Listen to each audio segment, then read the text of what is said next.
सदा परिभवग्नमभीष्टदोहं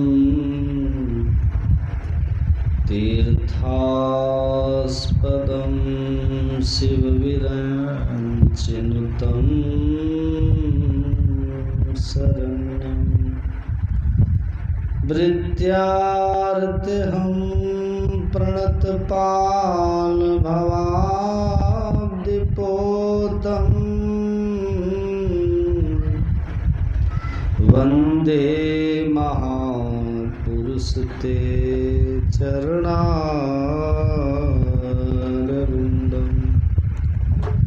नित्यशुद्धं निराभासं निराकारं निरञ्जनं नित्यबोधं चिदानन्दं गुरुं ब्रह्मणमाम्यहम्।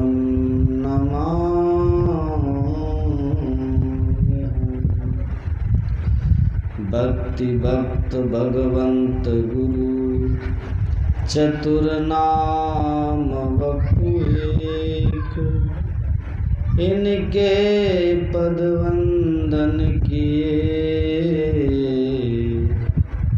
नासत विघ्न अनेक।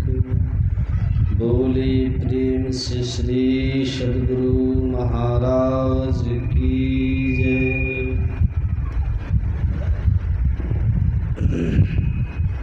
सर्वोच्च आसन में आसीन 20वीं सदी के महान संत परमाराध्य संत सद्गुरु महर्षि मेहि ब्रह्म जी महाराज के युगल पाद पद्मों में कोटि कोटि नमन। मंचासीन हमारी बाईं तरफ विराजमान आदरणीय श्री राजेश कुमार जी, उनके बगल में विराजमान श्री नरेंद्र कुमार जी, सत्संग में उपस्थित आदरणीय सत्संग प्रेमी महानुभावों, पूजनीय माताओं एवं भक्तिमती धर्मशिलाओं,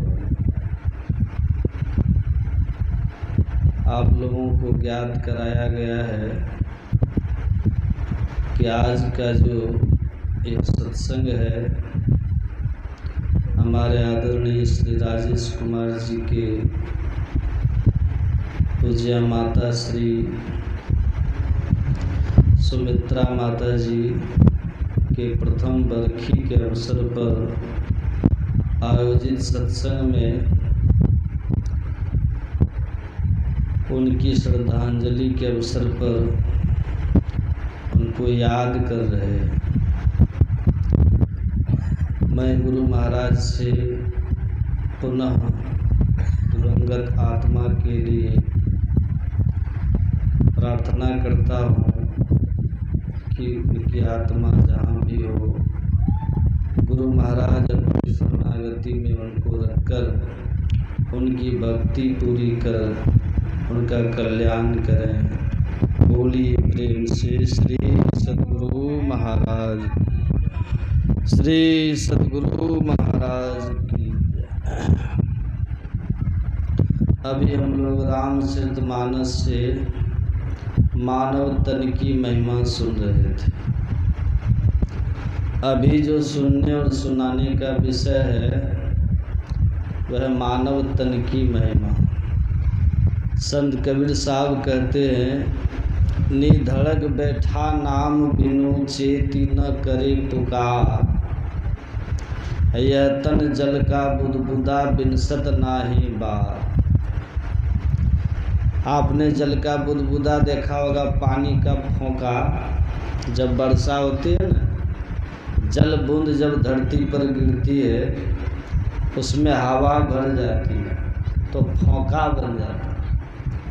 उसको गौर से देखिएगा, बहुत सुंदर दिखता है। सातों रंग उसमें होते। पंखा बंद करवा दीजिए। बैगनी, नीला, पीला, आसमानी, हरा, सब मिला जुला रंग होता है। देखने में बहुत खूबसूरत दिखता है, लेकिन वो कितनी देर तक रहता है? बहुत देर रहता है। बस जब तक उसके भीतर में हवा भरी है तब तक वो फोंका रहता है। ऐसे ही कबीर साहब कहते हैं, शरीर जो देखने में हम लोग का बहुत सुंदर है, ये जो आप लोग को मनो का तन है, ये सबसे सुंदर है। 84 लाख प्रकार का शरीर भगवान ने बनाया है, और सभी शरीरों को भगवान ने बनाया, ठीक है। पर जब मानव तन को भगवान ने बनाया तो संत कबीर साहब कहते हैं, उनकी वाणी में आप पढ़ेंगे, संत कबीर साहब कहते हैं, ठोक ठाक के बीनी चदरिया, झीनी रे झीनी, साईं को सियत मास 10 लागे, ठोक ठाक के बीनी चदरिया। ठोक ठाक के कहने का भाव मतलब अच्छा से रच रच के, गढ़ गढ़ के।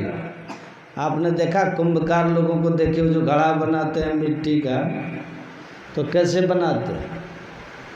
अंतर हाथ सहार दे, बाहर मारे चोट, वो भीतर से अपने हाथ का सहारा देता है। अब बाहर जितने उबड़ खाबड़ उसको दिखते हैं, जितनी कुरूपता, जितनी अनुरूपता उसको दिखती है, वो सब को ठोक ठाक करके बिल्कुल प्लेन करके चिकना बना के मिट्टी का घड़ा तैयार करता है। ऐसे ही ईश्वर ने भी जो शरीर हम लोग को दिया है, बहुत ठोक ठाक के बनाया है, बहुत सुंदर बनाया है। कितना सुंदर बनाया है? आप पढ़ेंगे रामचरितमानस में ही, भगवान राम का वचन है।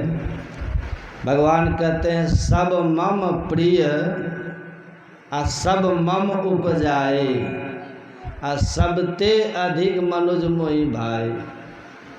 भगवान कहते हैं, सबसे सुंदर मुझे ये मनुष्य लगता है। सुन रहे आप लोग? ध्यान से सुनिएगा तो ज्ञान समझ में आएगा।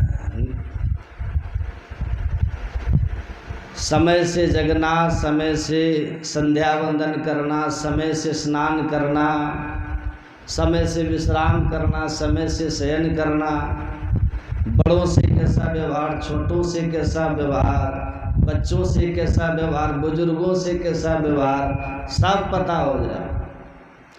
यही सत्संग की महिमा है। तो जो सत्संग में आकर के ध्यान से सुने, इससे ज्ञान होगा, बोध होगा। देखिए कितना सुंदर ये मानव का तन है, लेकिन अफसोस है, सबसे बड़ा दुखद ये जो पानी का बुदबुदा देखते हैं आप, कितना सुंदर लगता है देखने में, लेकिन वो कब फूटेगा कोई जानते हैं? पानी वर्षा हो रही है, पानी की बूंदें गिर रही है, अब फोंका जो उठा बड़ा सुंदर, एकदम हरा, पीला, नीला, लाल, कितना सुंदर वो दिखता, रंगीन बुलबुला दिखता, बुलबुला। लेकिन वो है क्षण भंगुर, वह है क्षणिक। इसी तरह से हम लोग का जो शरीर है ये क्षण भंगुर है। देही नाम क्षण भंगुर है। वेद व्यास जी कहते जो मानव का तन हम लोग को मिला है क्षण भंगुर है। लड़का हर्षित, कहाँ गया वो लड़का? कहाँ गया जी? तुम यहाँ छोड़ के कहाँ जाता है?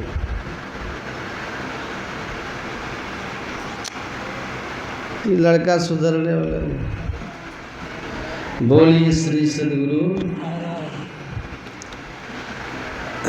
क्या कह रहे थे? किस क्षण ये शरीर विनष्ट जाएगा, इनको पता है। ये पता है आपको, बैंक में आप एफडी करवाए कितना साल के बाद वो मिलेगा, पक्का पता है, सब पता है।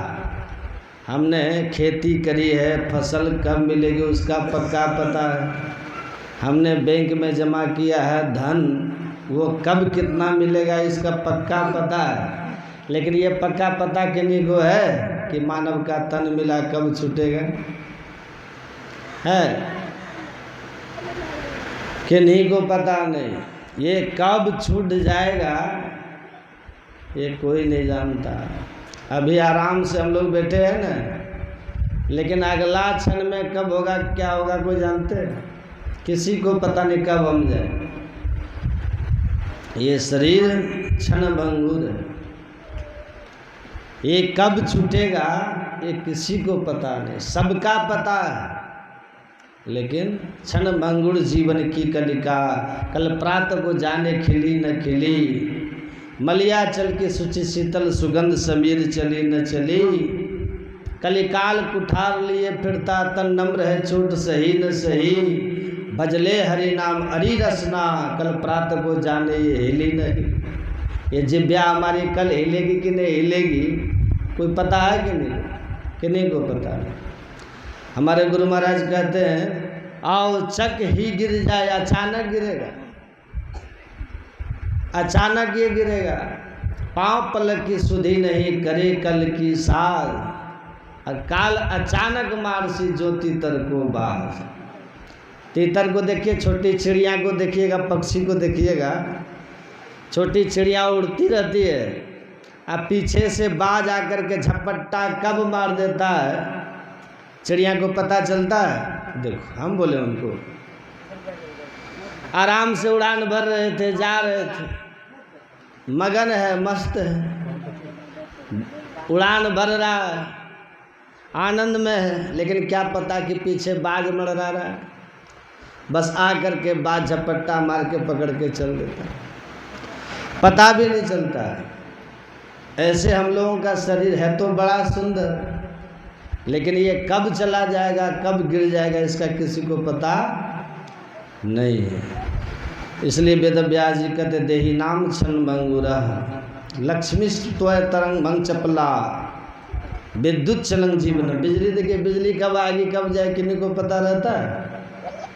ऐसे जीवन कब जाएगा किसी को पता नहीं। तो इस जीवन में हम लोग करें क्या, क्या करना चाहिए? संत महात्मा कहते हैं जिनके लिए मानव का तन मिला है वह काम सबको कर लेना चाहिए। किनका बच्चा है? थोड़ा उधर सुला दीजिए बच्चा को, जाइए, डिस्टर्ब हो रहा है ना सत्संग में। ये मानव का तन भगवान ने हमको किस लिए दिया है? सबका उद्देश्य होता है। ये मानव का तन भगवान ने किस उद्देश्य से बनाया?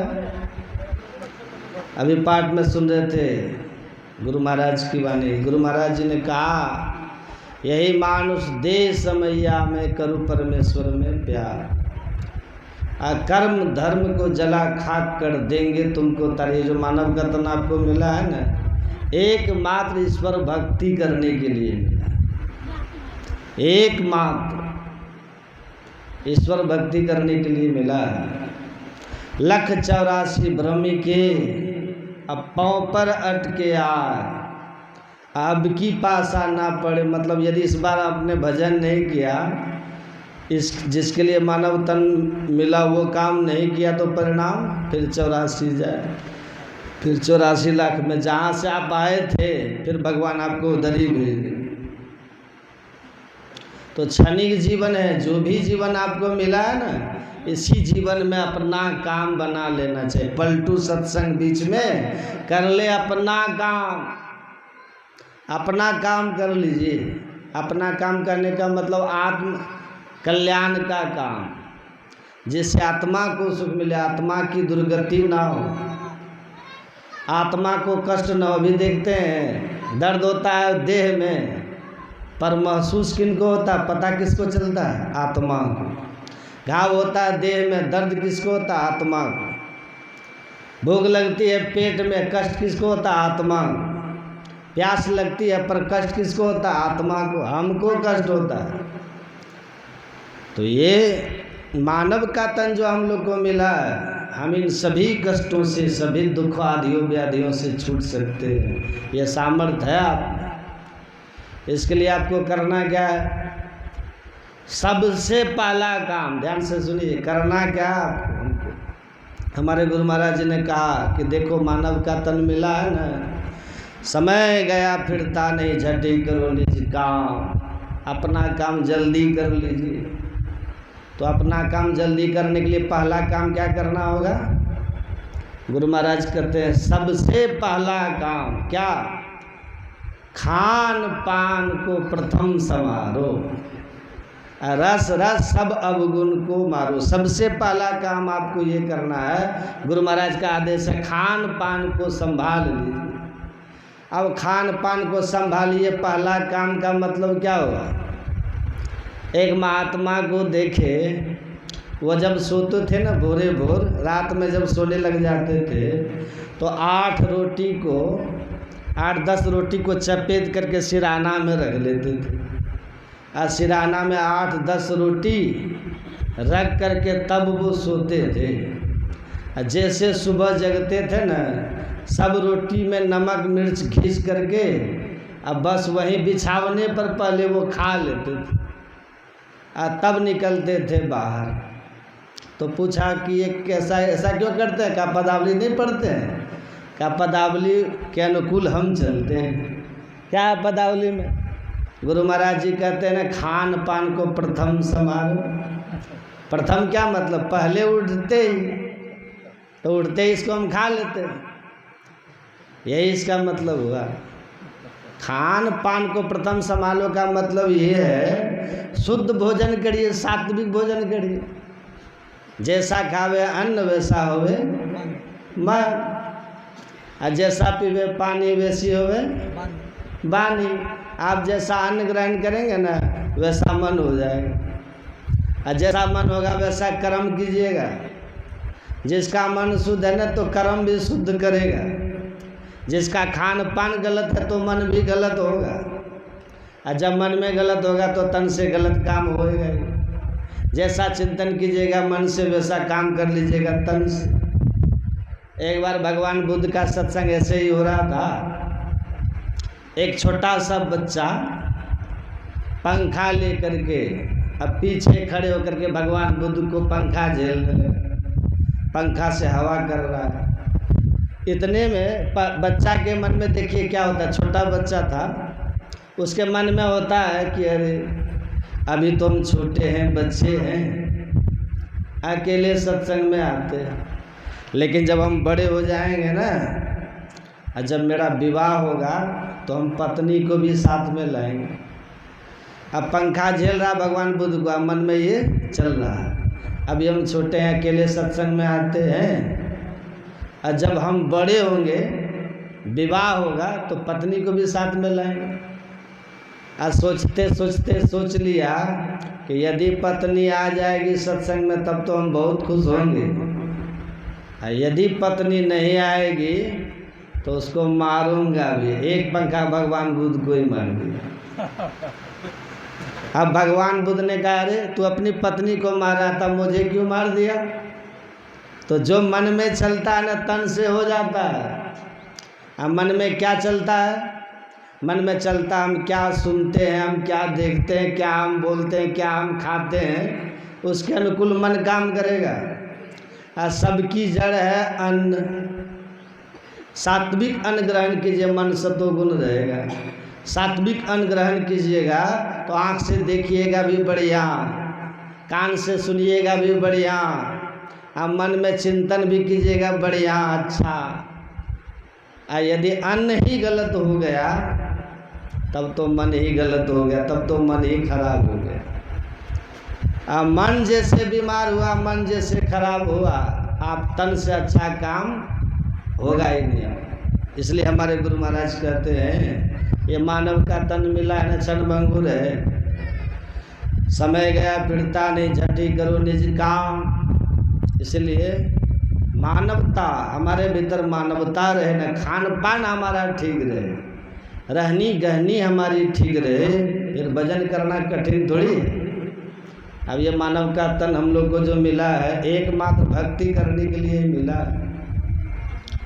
और हम सबको पता अपने हमारे गुरु महाराज को जब बैराग हुआ था कैसे हुआ था?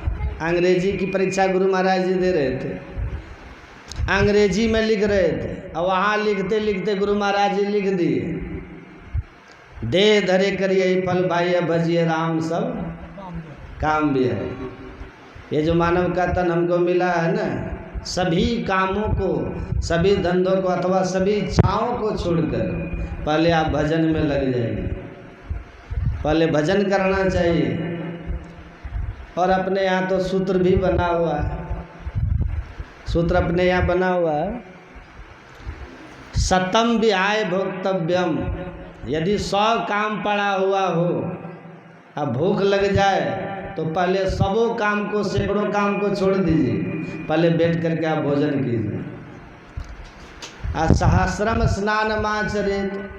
यदि 1000 काम पड़ा हुआ हो और भूख लगी हो, लेकिन स्नान करने का समय यदि हो तो भोजन भी छोड़ दीजिए और 1000 काम भी छोड़ दीजिए, पहले जाके स्नान कर लीजिए। देह शुद्ध रहेगी तब न बैठ के ध्यान कीजिएगा, स्नान कर लीजिए। लक्ष्यम भी आय दातव्यम। यदि 1 लाख काम पड़ा हुआ हो, 1 लाख काम भी पड़ा हुआ हो, भूख भी लगी हो, स्नान करने का भी समय हो गया हो, और उसी समय यदि कोई भिखारी दरवाजे पे आ जाए तो पहले सब काम धंधा छोड़ करके जो आपके पास में है कुछ न कुछ उसको दे दीजिए। अगर दे दीजिएगा तो कुछ न कुछ उनको, तो आपको पुण्य हो जाएगा, और नहीं दीजिएगा तब आपका पुण्य लेकर के वो चला जाएगा। इसलिए लाख काम पड़ा हुआ हो, आप उसको पहले जो आपके पास है, टुकड़ी रोटी ही दे दीजिए, कोई कपड़ा ही दे दीजिए, कुछ रुपये पैसा दे दीजिए, जो आपके पास है ना कुछ उसको दे दीजिए।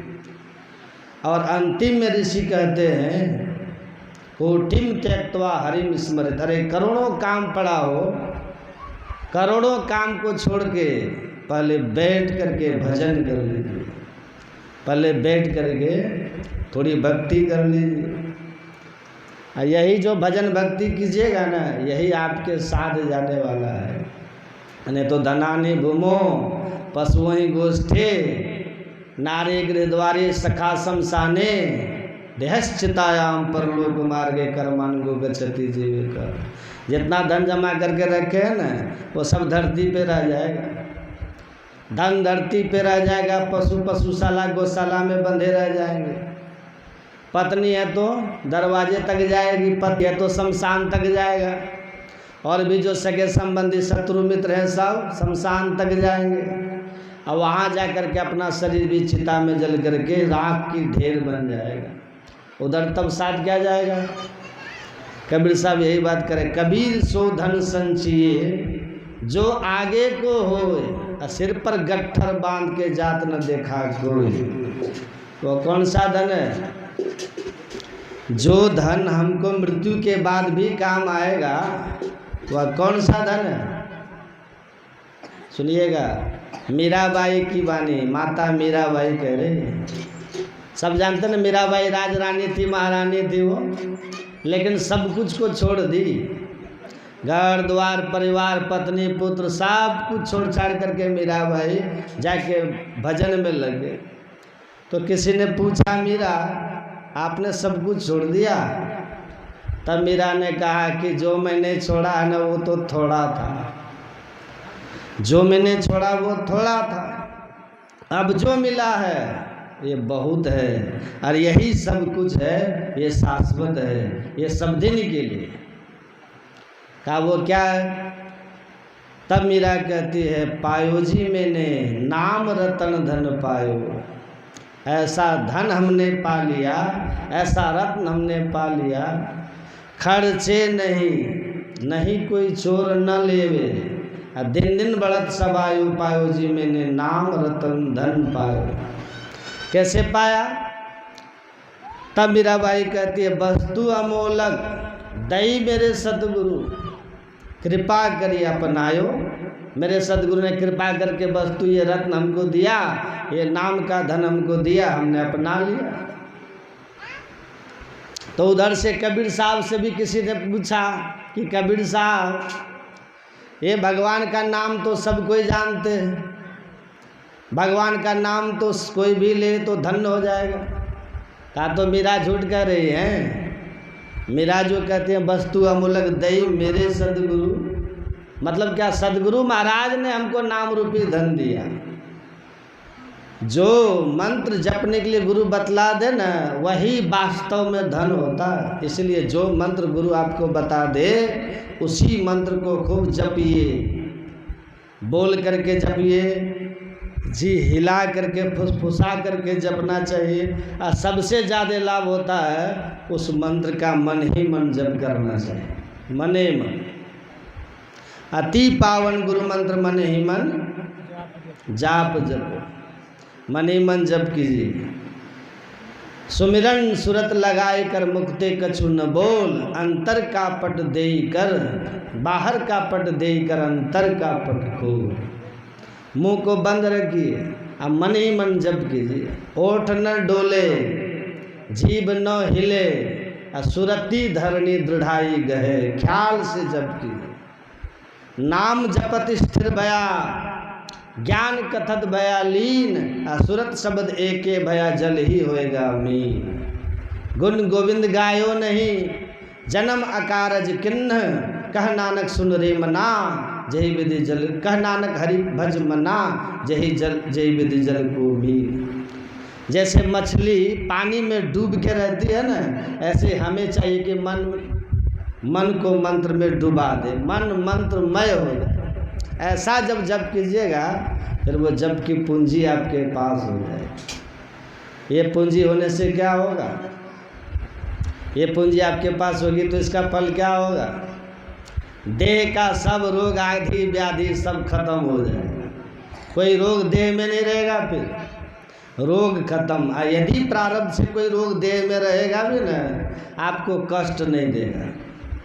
जपहि नाम जन आरत भारी, मिटहि कुछ संकट होई सुखारी। साधक नाम जपहि लौलाए, होई सिद्ध अनुमादिक पाए। जपहि नाम जन, ये जो जप कीजिएगा ना ढंग से, उसका सब रोग तो सब खत्म हो जाता है। अब कोई कमी संसार में नहीं रहती, दुनिया में भी सब लाभ आपको मिलेगा। जो सुख सुरपुर नरक गेह बन, आवत बिन ही बुलाए, बिना बुलाए सब सुख आपको मिलेगा। तो जो मंत्र आपको गुरु बता दे जपने के लिए, उस मंत्र को बड़ी श्रद्धा से जपना चाहिए। चलते फिरते रास्ते भी चल रहे हैं, मंत्र भी जप कर रहे हैं। मान लीजिए रात्रि के समय आप चले जा रहे हैं, अंधकार है, आपके हाथ में टॉर्च भी नहीं है, आप चले जा रहे हैं, आगे रास्ते में सांप बैठा हुआ है जहरीला, आपको तो पता है नहीं। यदि जप करते करते चलिएगा ना, तो जप में इतनी ताकत है, उस सांप को संकट को भगा देगा, खत्म कर देगा। ये जप की महिमा है। तो मीराबाई कहते ये ऐसा धन है। कबीर साहब की वाणी में है ना, कबीर साहब तो कहते हैं कबीर सब जग निर्धना, धनवंता नहीं कोई, तब धनवंता सोई जानिए, राम नाम धन जी। यहाँ सब आदमी गरीब है। ये मकान बना लेने से, दुकान खोल लेने से, खेत खलिहान बहुत हो जाने से, ये नौकरी चाकरी कर लेने से कोई अमीर नहीं होता। ये अमीराई तो सब यहीं पे ख़त्म हो जाएगी। जिसके पास भगवान नाम का धन है वो सच्चे माने में अमीर है। तो ये धन सबके पास होना चाहिए कि नहीं।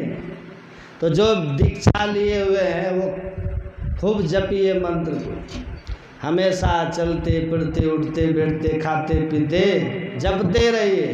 3 बार बैठ करके भी जप कीजिए। त्रिकाल संध्या वंदन सबको करना चाहिए। आप लोग कुआं से कभी पानी भरे? यहाँ कुआं भी है बगल में। कुआं से पानी कैसे भरते हैं?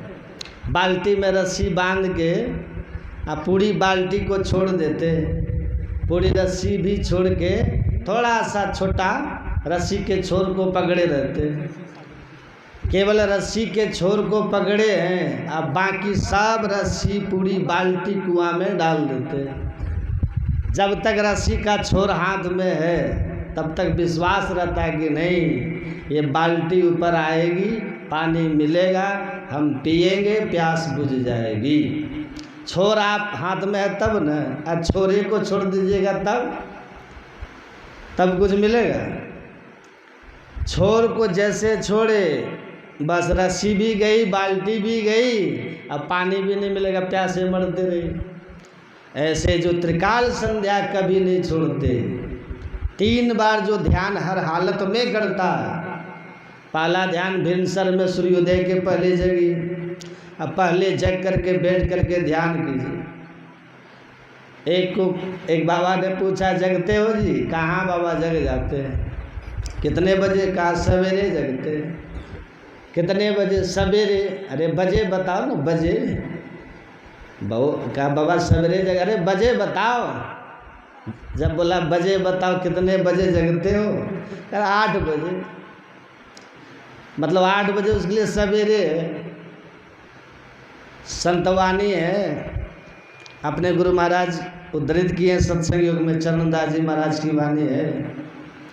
वे कहते हैं, जागे ना पिछले पहर, करे न गुरु मंत्र जाप, मुँह फाड़े सोवत रहे ताको लागे पाप। जो ब्रह्म मुहूर्त में सोए रहते हैं उसको पाप लगता है। एक व्यक्ति ने कहा, बाबा लोग कहते हैं मुँह फाड़ा सोवत रहे ताको लागे पाप, तो मुँह को बंद करके सोएंगे तब पाप नहीं लगेगा? तो आप किसी भी तरह से सोइएगा ब्रह्म मुहूर्त में तो पाप लगेगा। तो पहला ध्यान हम लोगों का कब है? ब्रह्म मुहूर्त में जगिए। रात के 3 बजे से लेकर 3:30 से लेकर सूर्योदय तक ये ब्रह्म मुहूर्त होता है। जब भी दिन टूट जाए आपका, 3, 3:30, 4, जब भी दिन टूट जाए जग जाइए, और जग करके हाथ पैर धो के कुल्ला आचमन करके बैठ के ध्यान कीजिए, आनंद आ जाएगा। फिर जब स्नान करते स्नान कीजिए, फिर बैठ के ध्यान कीजिए, पहला स्नान। और शाम में जब सूर्यास्त डूब जाए, रात के 9 बजे तक फिर एक बार ध्यान कर लीजिए, देखिए कितना आनंद आता है। 3 बार तो ध्यान कीजिए बैठ करके, और चलते फिरते हमेशा जप करते रहिए, हमेशा जप करते रहिए, जीवन स्वर्ग हो जाएगा। कुर्यात परिचम्य योगे त्रिकालीय तुमनी गृहस्त्रिंग तथा चित्ते दीक्षा दे सुचयो जय। करते रहिए, दिन को हरि सुमिरन करो, रेण जाग कर ध्यान, भूख राखी भोजन करो, तजो सोवन को बान। भोजन कम खाइए और गम खाइए, खान पान को संभाल के रखिए, और रोज भजन कीजिए, देखिए जीवन कितना आनंदित हो जाएगा, आनंद से जीवन भर जाएगा। तो सबकी जड़ है मंत्र को जपिए खूब। यह जो साधना है ना, इससे विकार दूर होता है। तप से विकार दूर नहीं होता है, तप से वो विकारों को नहीं जिता पाएगा। अवश्य ही इस तरह के तप तपस्या से आपको कुछ योगिक शक्ति आ जाएगी, कुछ सिद्धियाँ आ जाएगी, लेकिन इनसे आप मनोविकार नहीं जीत पाइएगा, हृदय निर्मल नहीं होगा। यावत न मनो निर्मल तावत सर्वम निरर्थकम। जब तक मन निर्मल नहीं होगा तब तक सब व्यर्थ है, क्योंकि भगवान ने कहा निर्मल मन जन सो मोहि पावा, मोहि कपट छल छिद्र न भावा। हृदय की शुद्धि नहीं होती तब तपस्या से। हृदय शुद्धि के लिए ध्यान, ज्ञान स्वचम परित्यज्य समूढ़म कांचन त्यक्त्वा लोष्टम गृह्णाति शुभ्रता चित्त मंतर्गतम दुष्टम तीर्थ स्नानेर न शुद्धयति सत्स्वपी जलेर धोतम सुरा भांडम निवासुचि। आप मदिरा के पात्र को जो बंद है सील, उसको कितना भी स्नान करा दीजिए, ढक्कन खोलने पर बदबू नहीं जाएगी। उसी तरह बाहरी तप तपस्या से शरीर को कितनों साध ले, मन नहीं साधा जाता। साधना मन को है, क्योंकि मन है मनुष्यानम कारणम बंध मोक्ष है। और ये मन जो साधने का तरीका है, क्या है? ध्यान। बैठ करके ध्यान कीजिए। ध्यान करने से, मंत्र जप करने, इष्ट रूप के ध्यान करने से पहले चित्तवृत्ति सात्विक हो जाती है, और तब उस सात्विक स्थान में सुषुम्ना में दृष्टि योग की क्रिया करने से, युगल दृष्टि की धारे प्रविष्ट करते ही अंदर का जैसे आत्म सुखानुभूति आपको पहले ज्योति और नाद रूपी अमृत के रूप में होगा, तैसे भयाजी हरि रस पीमतवारा। हरि रस जैसे ही पान करोगे, विषय रस की प्रवृत्ति आपके मन से अपने आप चली जाए, स्वाभाविक रूप से चली जाए। कबीर साहब ने कहा, हंसा पायो मान सरोवर ताल तलैया क्यों डोले, जिस हंस को मान सरोवर मिल जाएगा वो ताल तलैया में नहीं, गंदे नाले में नहाने नहीं जाएगा। उसी तरह अपने हृदय स्थित, अपने अंदर में स्थित परमात्मा की विभूति रूप जब अमृत जो नाद और शब्द और ज्योति रूप में है, जैसे ही साधक इस दृष्टि योग की क्रिया के द्वारा प्राप्त करता है वह विषय सुख से बिल्कुल मुक्त हो जाता है और तब साधना करता हुआ इन साधनों के सहारे जाकर के परमात्मा से मिल जाता है। परमात्मा से मिल गया, ध्यान की पूर्णता होगी। सर्व परिपूर्ण तुरीयातीत ब्रह्मभूतो योगी भवति। इस तरह मंत्र जब इष्ट रूप का ध्यान, ज्योति नाद योग की क्रिया वेदों उपनिषदों में, संतों की वाणियों में, धर्म ग्रंथों में लिखा है। यह सहज साधन है, सरल साधन है जो आपको पूर्ण योगी बनाएगा, ईश्वर से एक कराएगा। सब कर सकते हैं। गुरु नानक ने कहा राज महाराजा जोग मह जोगी तप मत तपेश्वर गृहस्थ मह भोगी ध्याय ध्याय भक्त सुख पावा नानक तिस पुरुष का के अनंत न पावा। मोक्ष के सब अधिकारी सब कर सकते हैं। विप्र भंगिया पढ़ हुआ करो तरियो निशंक हो। ब्राह्मण है, दलित है, स्त्री है, पुरुष है, पढ़े हैं, अनपढ़ है, सब कर सकते हैं। कीजिए। गुरु नानक देव कहते हैं कि गृहस्थ भी कर सकता, परिवार में रह करके, घर त्यागा हुआ जोगी विरक्त महात्मा भी कर सकते हैं। राज्य करते हुए महाराजा जनक जैसे राजा भी मोक्ष को प्राप्त कर सकते हैं। और जो भी किए हैं तरते गए सब अस किए, सब राव राना रंग हो। राजा हैं, भिखारी हैं, गरीब हैं, मजदूर हैं, गृहस्थ हैं, विरक्त हैं, सब के सब मोक्ष को पार किए हैं जो इस तरह की साधना किए हैं। इसलिए ज्ञान और योग का साधन नित्य नियमित करना ये मुक्ति का मार्ग है। तो संत महापुरुष ने बड़ा अच्छा कहा, बंद कराए पलक पट को, कहे बाहर में तुम मत भटको। ध्यान करते हैं तो ध्यान के सप्तम अंग, ये योग का सप्तम अंग ध्यान। तो ध्यान कैसे करें? तो संतों ने कहा बंद कराए पलक पटको, कहे बाहर में तुम मत भटको। जो मंत्र को ठीक ठीक जपेंगे ना आँख बंद करके, जितना लाभ मंत्र से आपको होगा मंत्र के जपने से, उससे बहुत गुना ज़्यादा लाभ होता है गुरु महाराज का मानस ध्यान करने से, इष्ट का मानस ध्यान करने से। भजन हम लोग गाते हैं ना गुरु महाराज के पदावली में, हमारे गुरु महाराज कहते हैं अति पावन गुरु मंत्र मन ही मन जाप जपो, उपकारी गुरु रूप को मानस ध्यान थपो। गुरु महाराज का दर्शन कीजिए, अपने भीतर में दर्शन होता है। निहारो यारो गुरु मूर्ति की ओर। हाँ, गुरु मूर्ति सुरति बिच निरखो। सुरत मतलब ख्याल, ख्याल में गुरु महाराज को देखिए। इसके भी ध्यान करने की विधि होती है। दीक्षा जो लेते हैं उनको पता चलता है। तो जो विधि जान करके अब पहले थोड़ा मंत्र जप कर ले और तब गुरु महाराज का ध्यान करें। ध्यान करते करते करते एकदम हो बहू आपके सामने प्रकट हो जाएंगे। आप प्रत्यक्ष में दर्शन कर लीजिएगा। आँख खुली है तब भी आप देख लीजिएगा, आँख बंद रहेगी तब भी आप देख लीजिएगा, आनंद आएगा। फिर सुरतिया होने ना से ना ही टरी, यह सुरतिया मेरो मन हर लिन्हा, ना ही जरी न मरी। बहुत आनंद आएगा। और लाभ क्या होगा इसका? गुरु की मूर्ति हृदय बसाए, जो ही इच्छा सोई फल पाए। आप जो भी इच्छा कीजिएगा, कामना कीजिएगा, वो सब आपको मिलेगा। कितना लाभ है। इसलिए बैठ करके पहले मंत्र का जप कीजिए और जप करते करते मन शांत हो जाए, स्थिर हो जाए, जप करना छोड़ दीजिए। आप जिस तरह से गुरु महाराज का ध्यान करने के लिए बताया गया है उस तरह से ध्यान कीजिए। एकदम हूबहू प्रकट कर लीजिए गुरु महाराज। और जब दर्शन आपको हो जाएगा ना भीतर में, फिर आनंद ही आनंद है। ये दो क्रिया जो कर लेते हैं ना तो मन शुद्ध हो जाता, पवित्र हो जाता है। पढ़िए ना पदावली में, गुरु महाराज जी लिखे हैं ना पदावली में, धड़गर मस्तक सीधी साधी आसन आसीना, बैठ के चकमुख मौनी इष्ट मानस जप ध्याना। इष्ट मानस जप, मानस ध्यान का मतलब मानस जप कीजिए और मानस ध्यान कीजिए। इससे क्या होगा? तो प्रेम नेम सो करत करत मन शुद्ध हो।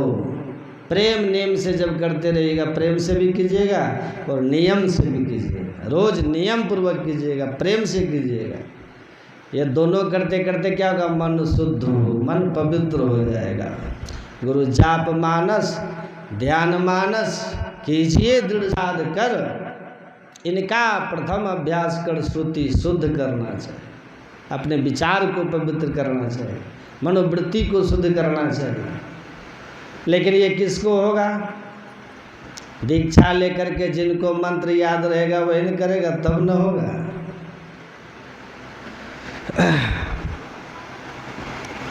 तो अभी जो हम लोगों को क्या करना है? खान पान को प्रथम संभालना है, फिर मंत्र जप करना है, मानस ध्यान करना है। आज ही मेरा मन गुरु के चरण रूपी पिंजड़े में, ये मन रूपी राजहंस, ये मानस राजहंस गुरु के चरणों में बंद हो जाए, चरण रूपी पिंजड़े में। कृष्ण तद्वीय पद पंकज पंजरांतम अदेव में विशत मानस राजहंस। क्यों? बोले जब मरने का समय आएगा ना, तो प्राण प्रयाण समय कफ बात पित्त ही, कफ बात पित्त तीनों प्रकृति दूषित हो जाती है। उस समय भगवान का स्मरण होना बहुत कठिन होता है, बहुत कठिन होता है। शरीर की 72,000 नाड़ियाँ फटने लग जाती है। मरते समय प्राणी को अब कितना दुख होता है। बोले महाराज जो मरे सोई जाने। अब जब मरेंगे तो हम भी जानेंगे, और जो मरेगा सब ही मरेगा, सबको जानना पड़ेगा। और विडम्बना तो ये है जो मर के गया वो बताने नहीं आया। इसलिए शास्त्र के आधार पर ही हम विचार कर सकते हैं कि मरने के समय बहुत दुख होता है। जनमत मरत दूसरा दुख होई, गोस्वामी तुलसीदास जी महाराज कहते हैं कि मरते समय भयानक कष्ट होता है। 72,000 नाड़ियाँ फटने लग जाती है। बात पित्त कफ तीनों प्रकृति दूषित हो जाती है। कफ आकर के गले में अटक जाता है, श्वासावरोध होता है। ऐसी स्थिति में भगवान का स्मरण बहुत कठिन होता है। और अगर व्यक्ति स्मरण करना भी चाहता है तो ये परिवार के लोग स्मरण नहीं करने देते। डॉक्टर कह देना अब ये मरने वाले हैं, तो फोन कर कर के सबको बुला लेते, चले आओ अब दादाजी जाने वाले हैं। सब आ गए, नाती पोता परपोता बहू बेटा जो जहाँ थे सब आ गए, जैसे तैसे बाबूजी को देखने के लिए सब घेर करके बैठ जाते हैं। और फिर कहते हैं ये देखो ये फलाने आए हैं, ये देखो आपको मिलने आए हैं। वो व्यक्ति मरते समय अगर भगवान का स्मरण करना भी चाहता है तो ये परिवार के लोग,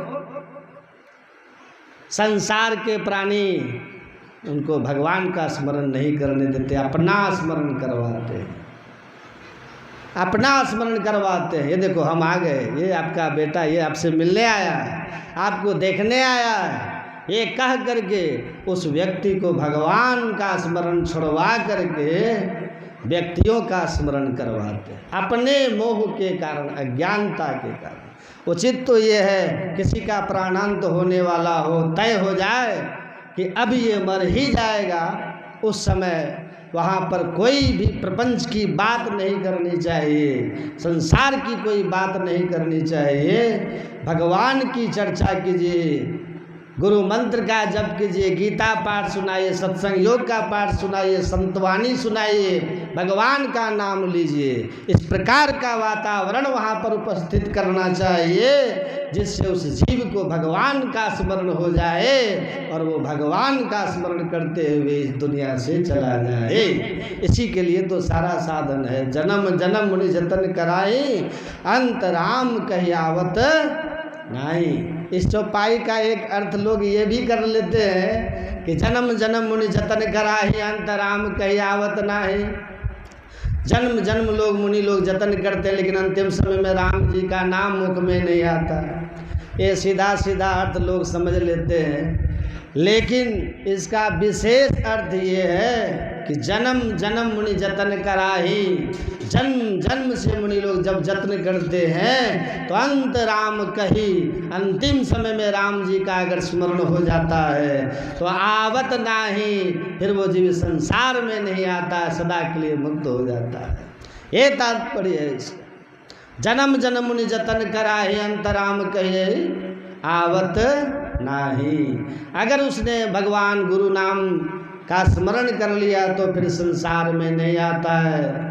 यही भगवान नाम स्मरण की महिमा है। गीता में भी भगवान कहते हैं यम यम वाप स्मरण भावं त्यजंतन्ते कलेवम तम तमेवेति कौन्तेय सदा तद्भाव भावितः। मरते समय जो जिस भाव का स्मरण करता उसी भाव को प्राप्त हो जाता है।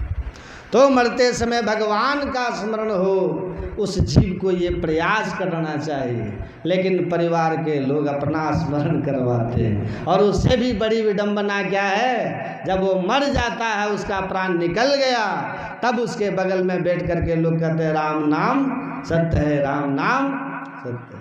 अरे यही राम नाम सत्य पहले बताया होता, जब वो जिंदा था। अब जब मर गया तब कह रहे हो राम नाम सत्य है। अब तो सुनने वाला गया, इसको सुना रहे हो, वो तो चला गया, पहले सुनाना चाहिए था। लेकिन लोग कहते हैं राम नाम सत्य है। एक महात्मा कहते थे संसार का धोखा है। बोले क्या धोखा है? बोले बचपन में सिखाया कि धराधाम सत्य है। बचपन में ये नहीं बताते हैं ये जो देख रहे हो बेटा सब सत्य है, ये तुम्हारा घर है, ये तुम्हारा मकान है, ये तुम्हारी खेती, ये तुम्हारा दरवाज़ा है, ये तुम्हारी गाड़ी, ये तुम्हारी वस्तुएं हैं। संसार यही बताता है। बचपन में सिखाया कि धराधाम सत्य है, जवानी में बताया कि अर्थ काम सत्य है। जब पंछी पिंजड़े से उड़ चला तब लोगों ने कहा राम नाम सत्य है। यह जीवन का सबसे बड़ा धोखा है, मानव जीवन का। ये विडंबना है जीवन। इसलिए भगवान के चरणों में आज ही हमारा मन लग जाए। कृष्णत्वदीय पद पंकज पंजरांतम अदेव में विशत मानस राजहंस प्राण प्रयाण समय कफ बात पित्त ही कंठावरोधन विदौ स्मरणम कुतस्ते। फिर कहाँ स्मरण होता है। इसलिए हे प्रभु आपके चरणों में मेरा मन लग जाए। मैं आपको प्रणाम करता हूँ। ये भाव होना चाहिए। तो इस तरह से हम लोगों को भगवान नाम का स्मरण करते रहना चाहिए। भगवान विष्णु कहते हैं है देव दुर्लभ, लेकिन ये शरीर कैसा है, पानी का सा बुलबुला, ये तन ऐसा पानी के बुलबुले के समान है। नलनी दलगत जलमति तरलम तद्वत जीवन मति से चपलम छनमिह सज्जन संगति रेखा भवती भवार्णव तरनम नौका। और जगत गुरु शंकराचार्य जी महाराज कहते हैं अरे कमल के पत्र पर जैसे पानी की बूंद गिरती है और गिर करके लुढ़क जाती है, टिकती नहीं, क्षण मात्र के लिए टिकी और लुढ़क गई, वैसे ये मन का शरीर समझो है देव दुर्लभ, लेकिन जल कमल के जल के समान है, पानी के बुलबुले के समान है। ये अनित्य है, स्थिर है, अनिस्थिर है, सदा रहने वाला नहीं है। और कब कहाँ नष्ट हो जाए इसका भी कोई ठिकाना नहीं है, इसका कोई ठिकाना नहीं। सोचिए एक आप टेलीविज़न खरीदते हैं, उसकी गारंटी वारंटी पीरियड होती है, हैं? सब चीज़ जो खरीदे आप उसके गारंटी वारंटी खोजते हो। आपका कोई गारंटी वारंटी ले सकता है कि tomorrow you will be here on this planet to see the beautiful creation this God? क्या अगले दिन आप परमात्मा के सुंदर सृष्टि देखने के लिए रह पाएंगे? Who will guarantee you? कौन आपको ये गारंटी दे सकता है? नो वन, कोई नहीं। कोई कंपनी गारंटी नहीं लेगा आपकी। उसके बावजूद अगर हम आप इस शरीर को पा करके सावधान नहीं है और कल पर छोड़ रहे हैं कि अभी तो जवानी के दिन हैं, भजन तो बुढ़ापे में करेंगे। हाँ, बुढ़ापा आने के पहले ही अगर काल पहुंच गए तो बिना भगवत भक्ति किए शरीर से चले जाओगे तो सिर धुनधुनी पचता, नहीं बालक नहीं यौवन नहीं वृद्धि कछु बंद, वह अवसर नहीं जानिए जब आए पड़े जम फंद। तो जम का फंदा कभी भी आएगा। कहते हैं बड़ा दुर्लभ, लेकिन ये बड़ा नासवान क्षणभंगुर है, बड़ा फ्रेजाइल, हैंडल विद केयर। थोड़ा सा करंट का झटका लगा और 440 वोल्ट का झटका लगा और जीव बाहर और आप यहाँ से चल दिए, कहानी खत्म। सड़क से गुजर रहे, कार का एक धक्का लगा, शरीर सड़क पर और आप निकल लिए। कहाँ निकले? क्या समझते हैं निकल लिए तो क्या निकल लिए? अरे नहीं, निकल लिए शरीर से, बड़े भयानक दुख की ओर चल दिए। कहते हैं गलती मत करना कि शरीर से निकल गए तो दुख से निकल गए, जी नहीं, अभी तो बहुत कुछ बाकी है। एक मुर्दा जल रहा था, एक महात्मा जी गुजर रहे थे। महात्मा जी ने कहा, लोगों ने कहा कि सब जल गया, अब थोड़ा सा बचा है। लास्ट में जो बचता है ना, कहा सब जल गया थोड़ा बचा है। महात्मा जी ने कहा थोड़ा जला है सब बचा है, थोड़ा जला है ज़्यादा बचा हुआ है। भाई तुम एक शरीर को न देख रहे हो, ये दुर्लभ शरीर इतना ही नहीं है, इस शरीर के अंदर में देहस्था सर्व विद्या देहस्था सर्व देवता देहस्था सर्व तीर्थानि गुरुवाक्येन लभ्यते बिंदुनाद महालिंगम शिव शक्ति निकेतनम देहम शिवालयम प्रोक्तम सिद्धिदम सर्वदेहिनाम। कहाँ सब जल गया? अरे साथ गया है, उसको न देखो कितना लेकर गया है। सूक्ष्म शरीर के साथ में वो जीवात्मा अपने जीवन भर के किए हुए अच्छे बुरे कर्मों का भार लेके गया, बाहर लेके गया। इतते सब जग जाइया भार लदाए लदा, यहाँ से सब भार ले लेकर के जाते हैं कर्मों का। कहाँ कहते खत्म हो, खेल तो अब शुरू होगा। Death is not the end of life but it is the beginning of new life. पश्चिम का दर्शन भी कहता है, प्लेटो भी कहते हैं कि मनुष्य की शरीर मृत्यु को जीवन का अंत मत समझो, एक नए जीवन की शुरुआत समझना। और that new life completely depends on action perform that human on an earth. और वो नया जीवन आपका निर्भर करेगा इस मनुष्य के शरीर में रह करके किए हुए कर्मों पर। इसलिए सावधान, बिवेयर ऑफ योर एक्शन। आप अपने कर्मों के प्रति सावधान रहिए, क्योंकि धनानि भूमो पशु वही गोष्ठे नारी गिरद्वारी जन शमशाने देहश्चितायाम परलोक मार्गे कर्मान गो गच्छति जीव एकः। ये धन वैभव संपत्ति सब धरा का धरा पर धरा रह जाएगा, लेकिन उनको कमाने के लिए जो तरीकों को आपने अपनाया था पाप या पुण्य का, याद रखिएगा वही आपके सिर पे बोझ बन करके आपके साथ जाएगा। पाप की पोट धरे सिर ऊपर किस विधि हुए हल्की। पाप की पोट को लेकर के चले हो, अब परलोक कहते हो किस किस तरह हल्का होगा, यात्रा कैसे सुखद होगी। जो यात्रा में बहुत सामान लेकर के जाते हो उनको कहीं यात्रा का आनंद मिलता है? पाप का बोझ सिर पे लेके जाओगे, जीवन आप परलोक की यात्रा आपका सुखद कैसे होगा। सावधान, जीवनो थोड़ो है मत जगत में गफलाई। गफलत में कोई मत रहिए, शरीर छूट जाएगा। तो जब है तो काल करे सो आज कर, आज करे सो अब पल में परलय होएगा बहुरी करेगा कब। इसको ठीक से समझिए, इसको ठीक से याद रखिए। कल के भरोसे कोई मत छोड़िए कि कल करेंगे। आपने सुना होगा गुरु नानक देव जी महाराज के सत्संग में एक बच्चा आता था। गुरु नानक देव जी महाराज के सत्संग में एक छोटा बच्चा आता था अपनी माँ के साथ, और आके आगे ही बैठ करके सुनता था। गुरु नानक देव जी ने कहा, अरे तू इतना छोटा बच्चा है, रोज सत्संग में तू आ जाता है, आगे बैठता है, सुनता है, कुछ समझता है कि नहीं? कुछ समझता है? बड़ा हो जाना तब भगवत भक्ति करना, सत्संग ध्यान करना। बड़े होके गुरु नानक देव जी ने बच्चे को जांचने के लिए पूछा। देखिए वो बच्चा क्या जवाब देता है। बच्चा कहता है कि मैं चूल्हे के पास बैठा हुआ था, मेरी माँ चूल्हे में लकड़ी लगा रही थी जलावन के रूप में।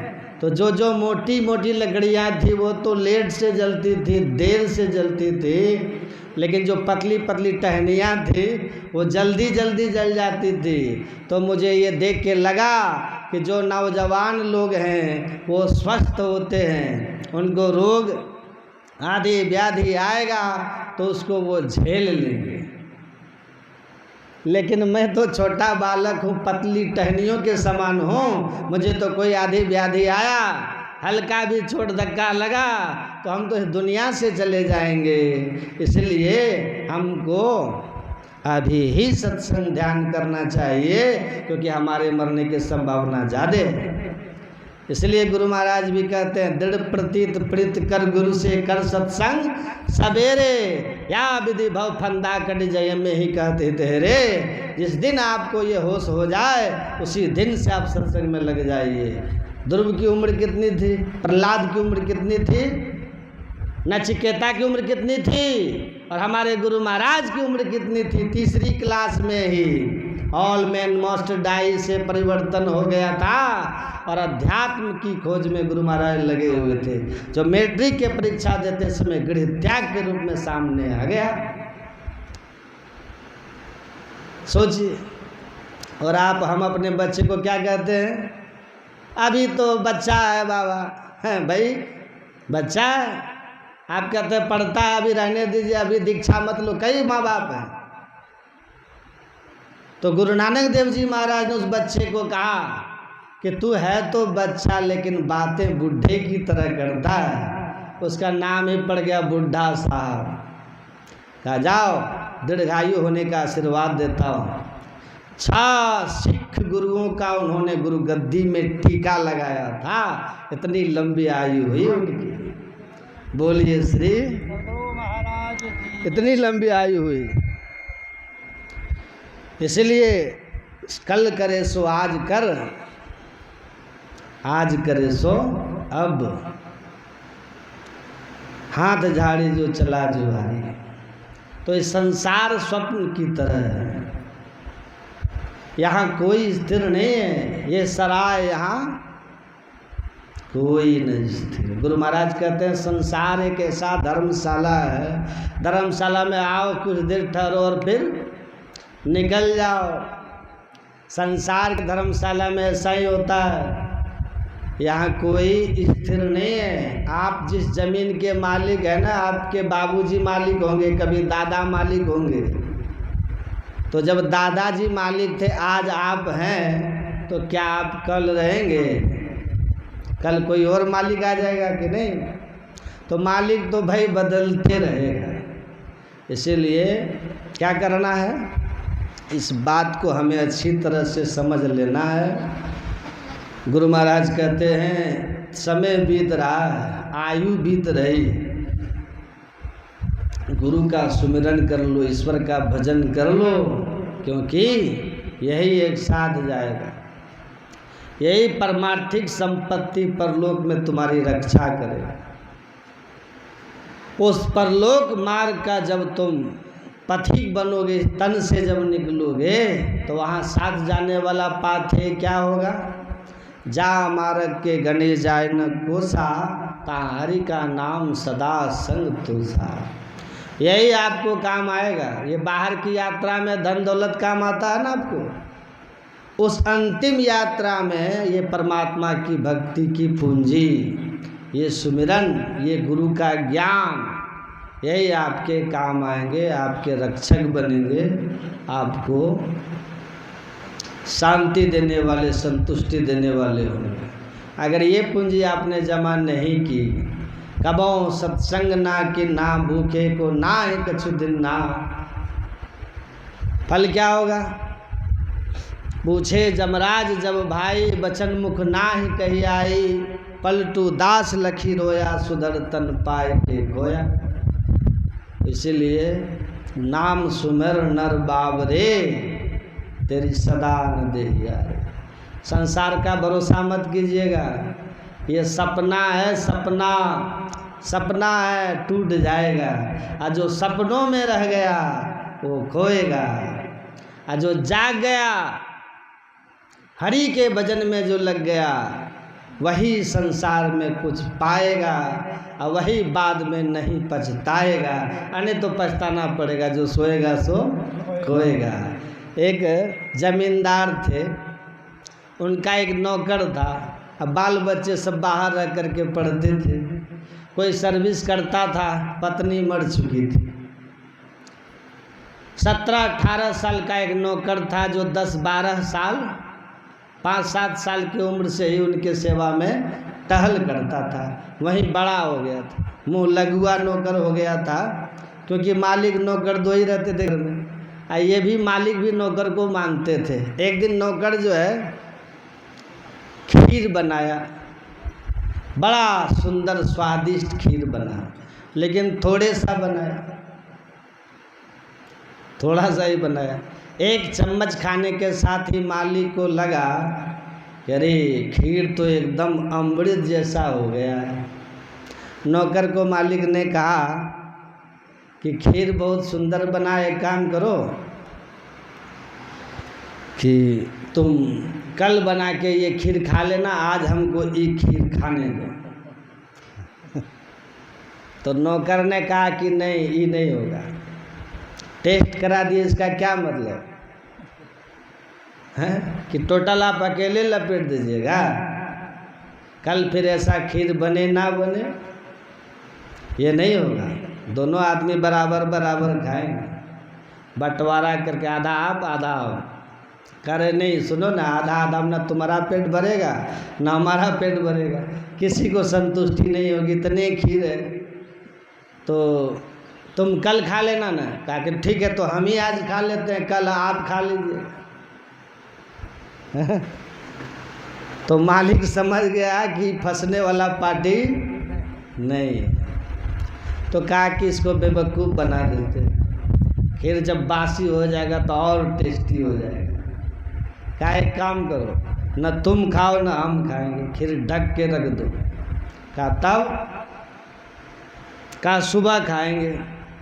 कहा सुबह भी तो बांटिएगा ना, खाएंगे अभी बांट लीजिए, हम अपना खा लेते हैं, आप अपना सुबह खाइएगा। कहा कि नहीं नहीं नहीं नहीं, बंटवारा सुबह नहीं होगा, अभी भी नहीं होगा। कहा तब? कहा कि शर्त है, दोनों आदमी सो, जो अच्छा स्वप्न देखेगा सुबह वही खीर खाएगा। स्वप्न किसका अच्छा होगा वही खीर खाएगा। नौकर का ठीक है, शर्त मंजूर है। मालिक का ठीक है, जाओ सो जाओ। दोनों सो गए।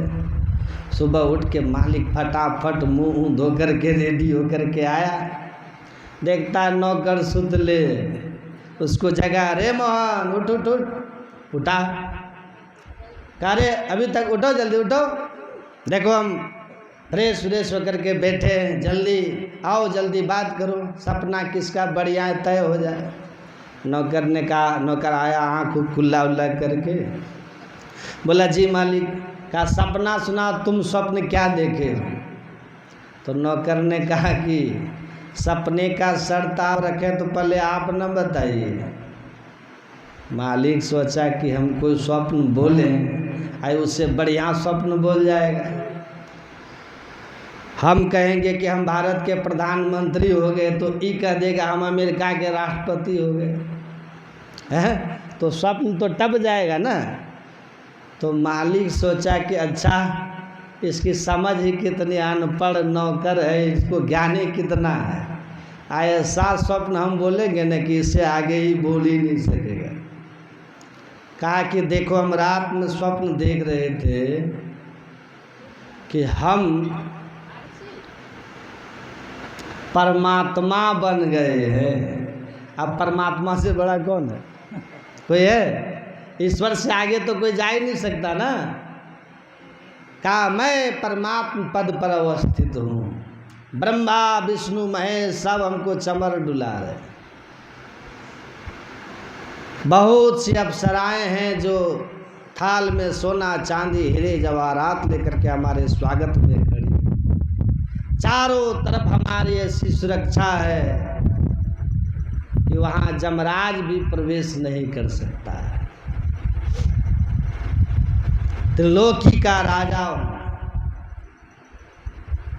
अब इससे आगे नौकर क्या आप भी नहीं जा सकते। अब मालिक सोचा इसकी समझ भी नहीं है इससे आगे बढ़ने की। नौकर बोला कि बाप रे बाप, ऐसा स्वप्न हमारा तो 7 खानदान भी ऐसा स्वप्न कल्पना में भी नहीं जाएगा। इतना ऊंचा स्वप्न कि ब्रह्मा विष्णु महेश चमर डुलाए, बताइए। तो कहा कि तब तो तुम फेल हो गया ना, तो खीर ले आओ।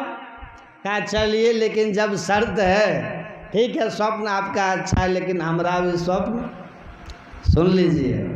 कहा तुम क्या स्वप्न देखा? कहा मालिक हम सोए ना, आधी रात में स्वप्न देखे कि नंगी तलवार लेकर के जमराज 2-4 जमदूतों के साथ मेरे गर्दन पे तलवार रख दिया। नौकर के सुनते ही मालिक ने कहा ओ ये तो बहुत खराब स्वप्न देखा, छोड़ो यहीं क्लियर हो गया कि तुमको जमराज पकड़ने आया। हम ऐसी सुरक्षा में थे कि जमराज घुस भी नहीं सकता था, ऐसी सुरक्षा में थे, तो तुम तो फेल हो गया जी। अच्छा जाओ खीर लाओ। कहा मालिक सुन तो लीजिए। जमराज बोला उठो। हमने कहा कौन है आप? कहा हम जमराज। हम बोले आप क्यों आए? कहा तुम्हारा समय पूरा हो गया, चलो। मालिक हम थर थर काँप रहे थे। मालिक कह मालिक गदगद हो रहा, मालिक ये तो पूरे गलत स्वप्न देखा और अपने से स्वीकार कर रहा है कि पूरा खीर हमारे हिस्से अब आ गया।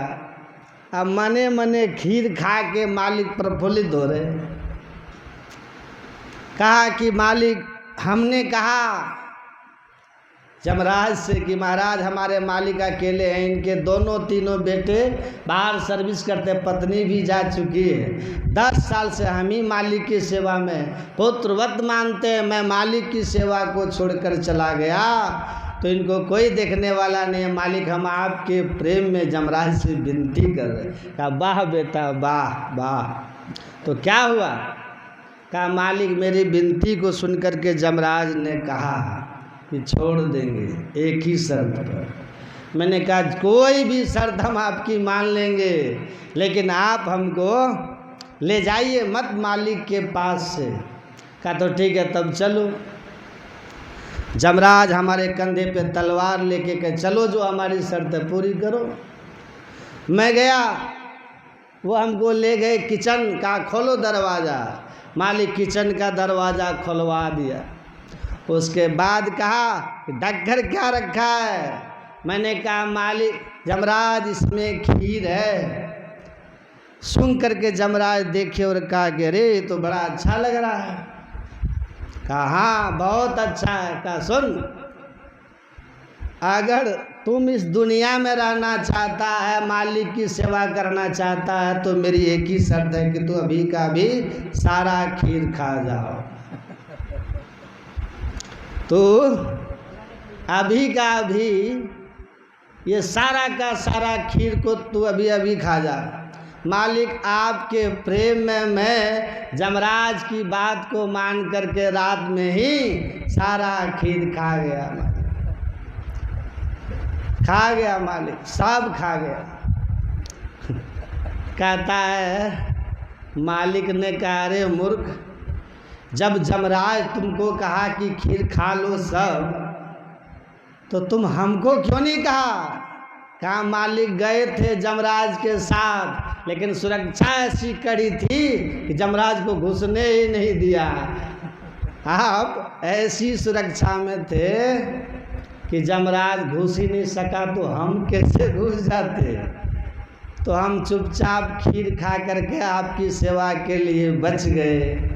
मालिक का पार पीट लिया। तुम बनते रहो स्वप्न में परमात्मा, स्वप्न में तुमको ब्रह्मा विष्णु चमर डुलाते रहे, अप्सराओं के नाच स्वप्न में तुम देखते रहो, लेकिन जो आधी रात में जगने का हिम्मत दिखाया वो खीर खा के ठाठ से जाके सो गया। तो यही है, ये दुनिया ऐसे ही सपनों की कहानी है। देखते रहो कि हम ये हो गए, हम वो हो गए, हम ऐसे हो गए, लेकिन जब जमराज आएगा तो सारा कहानी खत्म हो जाए। तो इसीलिए कहा कि जो जागेगा सो पाएगा, जो सोएगा वो खोएगा।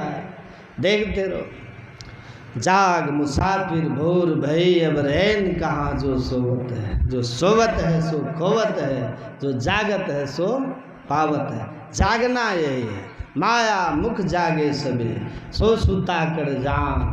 कहा सुबह जग करके जो केवल धन वैभव के चक्कर में लग गया वो सोया हुआ है समझो उसको, लेकिन प्रातः उठ करके जो ध्यान में लग गया तब संसार के काम के लिए चला। ब्राह्म मुहूर्त में उठ जाइए, पहले ध्यान कर लीजिए, कटहल काटने के पहले अपने हाथ में तेल लगा लो, लस्सा नहीं लगेगा। प्रातः उठ करके अपने हृदय को गुरु महाराज की बताई युक्ति से नाम स्मरण करके ध्यान करके हृदय को भक्तिमय कर लो। दिन भर संसार का काम करोगे, संसार का लेप नहीं लगेगा। फिर शाम में बैठ करके ध्यान कर लीजिए। दिन भर काम करते हुए हाथ काम में मन राम में वाली स्थिति बना के रखो। निसंदेह आपकी ये स्थिति ऐसी हो जाएगी कि संसार में संतुष्ट रहिएगा, सुखी रहिएगा,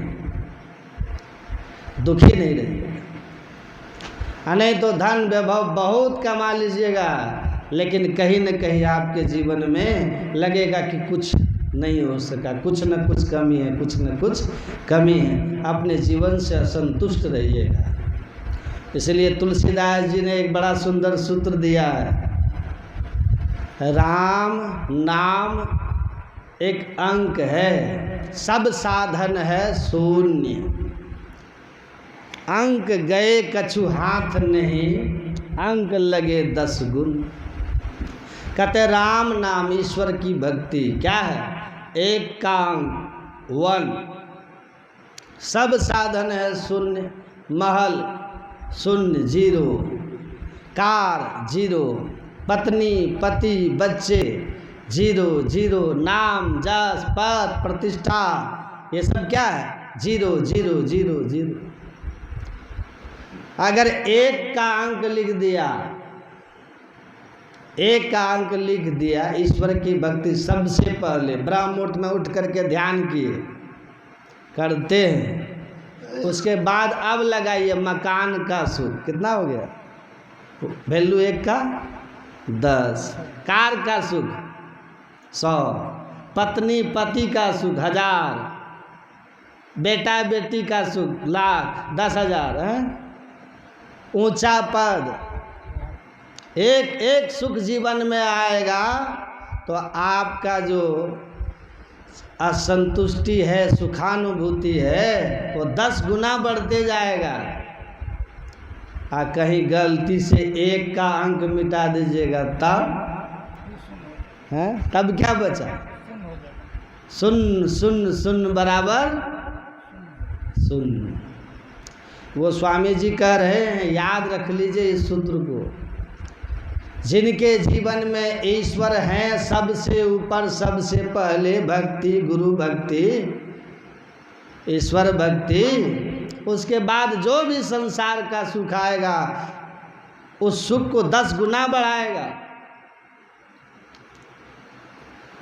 और जो ईश्वर भक्ति को छोड़ करके सुख अर्जित करेगा उसको अंत में शून्य ही हाथ आएगा, कुछ नहीं, अंत चला उठरी तेरी। बोलिए श्री, वो खाली का खाली रह जाएगा।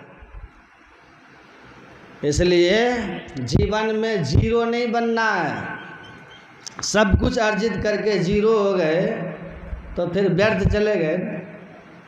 उसका मान बढ़ाना है 0 का, तो पहले अंक डालना होगा, और वो अंक क्या है? भक्ति, ईश्वर भक्ति। इसलिए गुरु महाराज कहते भजो भजो गुरु नाम, गुरु के दिए हुए नाम को जप कीजिए, मंत्र को जपिए। साधन कीजिए, नहीं तो सब विषय पसारा भव की जा रहा या में नहीं आराम। कितना भी विषयों का बयार जमा कर लीजिए, पहाड़ जमा कर लीजिए, लेकिन इसमें शांति और आराम मिलने वाला नहीं। अंतर पथ चालो प्रभु को पालो, प्रभु बिनु नहीं विश्राम। शांति आएगी तो परमात्मा की प्राप्ति से आएगी, और वो परमात्मा की प्राप्ति बाहर भरमन बाल खेल जैसे बाहर में नहीं, जब भी होगा अपने अंदर के पद पे चल के होगा, 10वें द्वार में प्रवेश करके होगा।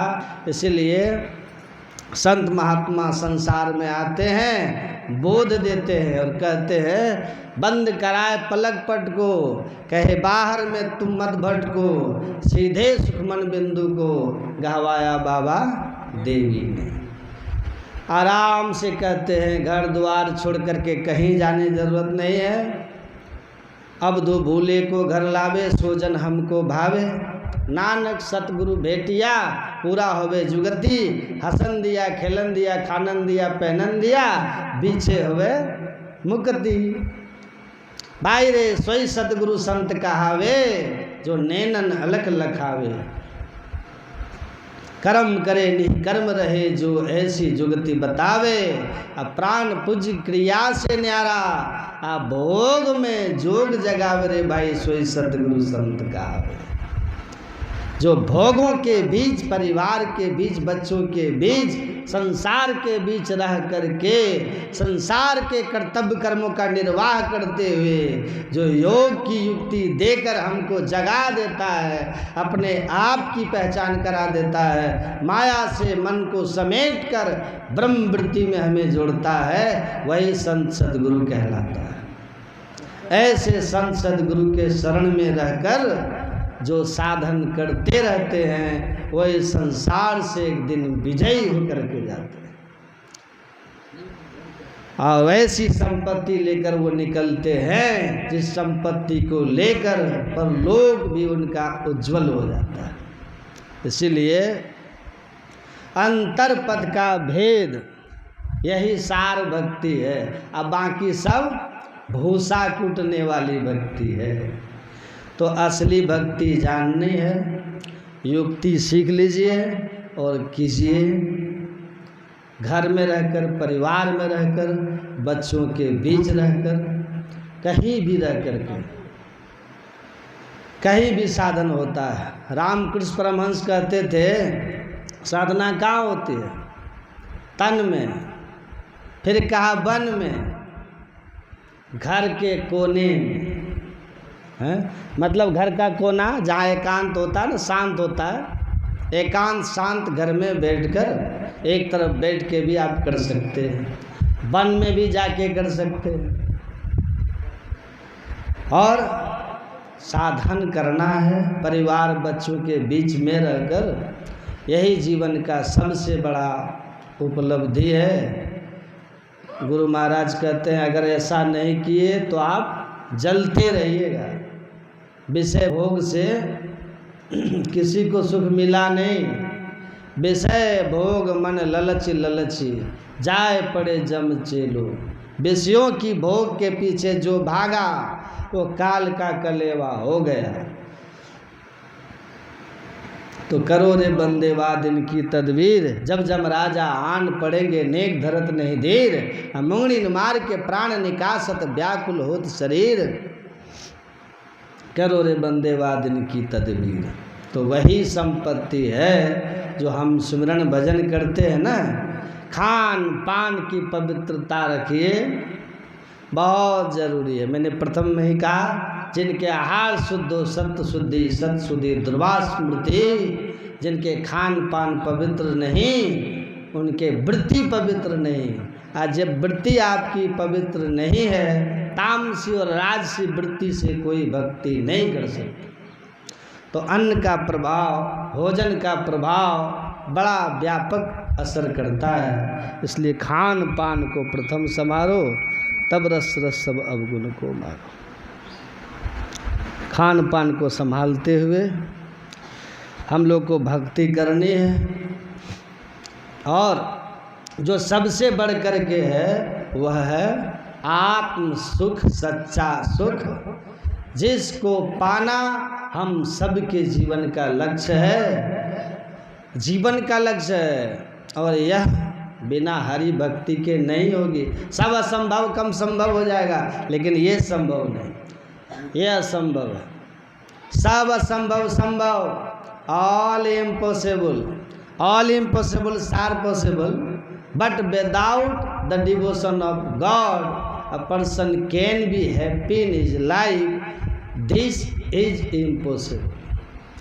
सारा संभव संभव, लेकिन बिना हरि भक्ति के सुख पा लेना यह संभव, कभी ये संभव नहीं हो सकता, ये संभव नहीं हो सकता। तो संत महापुरुष एक मत होकर के कहते हैं, परमात्मा की भक्ति कीजिए। और गोस्वामी तुलसीदास जी कहते हैं, जेहि मार्ग श्रुति साध लखावा, सोई मग चलत सबे सुख पावा। पाइए सुख हरि कृपा संसार आशा तज रहे, सपन हो नहीं दुख दोष दर्शन बात कोटि को कहे। जो महापुरुषों ने रास्ता बताया, सदग्रंथों ने जो रास्ता बताया ईश्वर भक्ति का, इस राह पर चलिएगा तो सदा का सुख पाइएगा। और अगर संत महापुरुषों के आदेश और उपदेश के अनुकूल नहीं चलिएगा तो सुख सपने हो नहीं। स्वप्न में भी डरिएगा, स्वप्न भी दुखद ही देखिएगा। तो ध्यान और सत्संग, ईश्वर की भक्ति सबको करना चाहिए। मुझे याद है पूज्य दल बहादुर बाबा मनिहारी आश्रम में ही कहे थे कि भक्ति, ध्यान और सत्संग जो नियम से करते हैं उनका संसार इसलिए भगवान संवारते हैं, इसलिए कि नास्तिक जो लोग हैं वो देखे और समझे।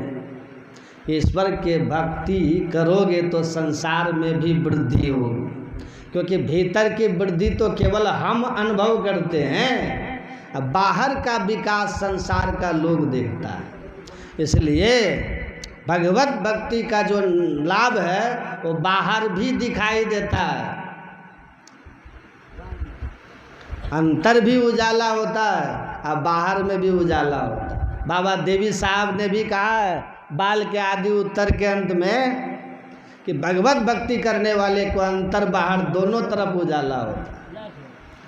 अंतर का उजाला तो जो सत्संगी है वो समझ रहे हैं कि बंद कराए पलक पट को, कहे बाहर में तुम मत भटको। आपके अंदर में जो अंधकार है, ये अंधकार का पट हट जाता है और अंतः प्रकाश हो जाता है। ये बाहर में उजाला क्या है?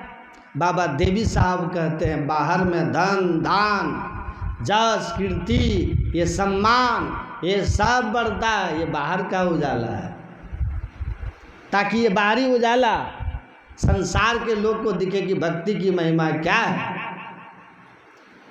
तो निष्ठापूर्वक आप भक्ति कीजिएगा तो आपकी मुक्ति तो होगी, साथ ही साथ संसार में भी अर्थ धर्म काम मतलब सुख भोग इन सब की प्राप्ति हो जाए, सब की प्राप्ति हो जाए। यानी तो हमको बहुत लोग मिलते हैं एकदम जवान और धन कमाने में, उसके अतिरिक्त भगवान भक्ति भजन सत्संग से इन सब के लिए एक क्षण फुर्सत नहीं है। और स्थिति उनकी ऐसी है कि उनके पास धन तो बहुत हैं, लेकिन भोग के नाम पर पता है शुगर कभी भी 200 से नीचे जाता ही नहीं। अब जिसका शुगर लेवल 200 से नीचे नहीं जाएगा उसके जीवन में भोग रह गया कुछ है? किसी भी 5 स्टार होटल के पार्टी में वो सप्ताह में 2 दिन जाता है, क्योंकि उनके इष्ट मित्र भी वही है 5 स्टार वाले। लेकिन वहाँ जाके भी क्या करता है, देखता है कि सेका हुआ कौन सा आइटम है जिसमें शुगर नहीं बढ़े। तो इतना कमाते हैं, अब भोग के नाम पर देख लीजिए,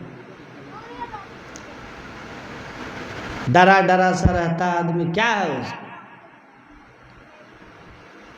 ध्यान भजन नियम से कीजिएगा ना तो आप ये जान लीजिए, सत्संग ठीक ठीक रोज आप कीजिए, आपकी बुद्धि विवेकवती रहेगी, समस्याएं जीवन में आएगी, आप घबराइएगा नहीं, क्योंकि विवेकी आदमी अपनी समस्या का समाधान शांति से ढूंढ लेता है। हमारी किसी समस्या का समाधान नहीं है तो हम बड़े आदमी के पास जाते हैं, जिनको ज्ञान ज़्यादा है, तो हमको सलाह देता है। आपका ही ज्ञान का स्तर इतना ऊंचा हो कि कोई समस्या आया उसका समाधान आपके पास हो तो आराम से सो जाइएगा,